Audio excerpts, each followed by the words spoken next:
So Kevin, first of all, a very warm welcome to East Kilbride. Since leaving Stirling Albion, you've had a few months away from football. How does it feel to be back in management? Brilliant. I don't want to, for me it's about the future, but I didn't leave Stirling because I needed a break, or I had my own reasons for leaving Stirling, and but I'm delighted to be given the opportunity to get back in. I'm delighted to be given the opportunity to get back into East Kilbride. It's an ambitious club, forward-thinking club, and hopefully I can bring a degree of success to the place. They've been successful, but I feel that a lot of people want a wee bit more. We know what the Holy Grail is, for the club, and we're going to do our best to try and achieve that. But first and foremost, we just really appreciate the opportunity, and the first thing will be is humble and honest and hard-working, and hopefully we can add a wee bit of ability to that as well. Yeah, so having spent a large part of your career involved in the SPFL as a player with the likes of Aberdeen, St Johnstone, you were assistant manager at an Athletic before managing Stirling Albion. Do you feel that experience is going to maybe carry forward the club into the SPFL itself? I don't want to get too far ahead of myself. Listen, I'm an enthusiast, and I'm a dreamer. But the proof will be in the pudding. I'm not going to sit here and make any big assumptions or say anything, that's going to come back and bite me. I want to be as successful as I can possibly be at this club, and I'll do everything I possibly can to do that. And the work started, last night when we finally agreed, and as quick as it happened, it seemed a wee bit protracted, but it happened really quickly. But yeah, listen, I want success for the place. Everybody's got their own idea of success. I've got my own idea. I'll keep that in-house, and between myself and the players, we'll always talk about it. We'll always aim for those many successes and then the overall success as well. But nobody needs to question my ambition, that's for sure. And it's burning. Yeah. You've brought in Bill Orr as your assistant. Can you give us a bit of a background to your working relationship and what dynamic it is between the both of you?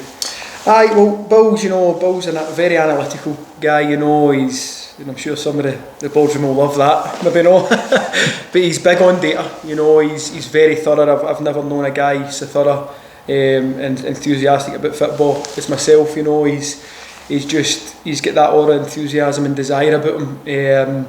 He'll absolutely have, every player on point in terms of what's expected of them, and the style and the slight changes that we're going to want to bring over a period of time. The first thing I would say is there's been a hell of a lot of good work done here, and it's certainly no broken.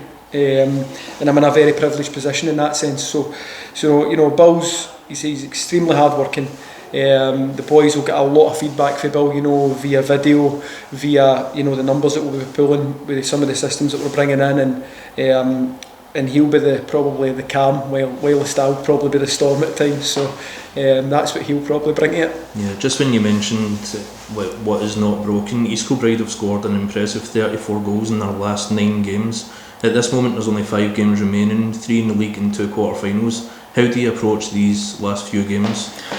I think the first success for Bill and I would be to keep the boys in the rhythm that they're in. As I've touched on there, it's no broken. We're not coming into somewhere that we need to reinvigorate and reinvent. That's not what we're walking into here. So we need to speak to the lads tonight, and we'll get the balls out, we'll have a bit of fun, and we'll train hard. But as I say, there's been a lot of good work done here, and the first success would be just to continue that. For the moment, if we feel there's changes needed going forward, we'll make the changes as we see fit, but right now just keep the boys in that rhythm, and not be changing too much, to be honest. They're a good bunch. They've been going really well. 34 goals in 9 games. They've not conceded a great deal either. So I suppose just navigating the games and try to stay clear injuries, because the squad is a bit thin, at this stage of the season, in certain areas, and if we can do that, then I'm sure the boys can have some success, and but that success would obviously be a huge part of what's went before, Bill and I, and I think, if it is achieved, that will be, will be signified by what the players tell you and what I would be saying anyway. So we just need to carry on the good work. Yeah, East Kilbride's development squad have been doing really well recently as well, obviously top of their conference league as well. Yep. But 13 players have actually came through from the development league into the first team. Is that something you'd be looking to delve more deep into?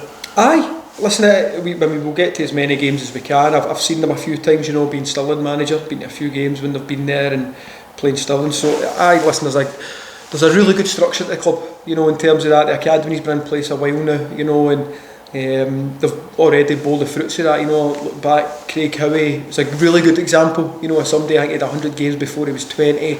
You know, he's went on to play for Clyde and, you know, Alloa, and so that's a real success story in terms of that. So it's certainly something that we'll look at, and we would never ignore what's on our doorstep, you know, and we'll always look to try and promote within first before we look elsewhere. But the bottom line is that it's got to be there, you know, the quality's got to be there, but there's certainly going to be a pathway, you know, and I'll be introducing myself to the young lads as well, and hopefully we can, you know, continue what's been is a hugely successful year in that respect. Yeah, the Lowland League is immensely competitive. I think we've all established that, and it's even more difficult to get out of it as well. Yep. What do you see as the next step?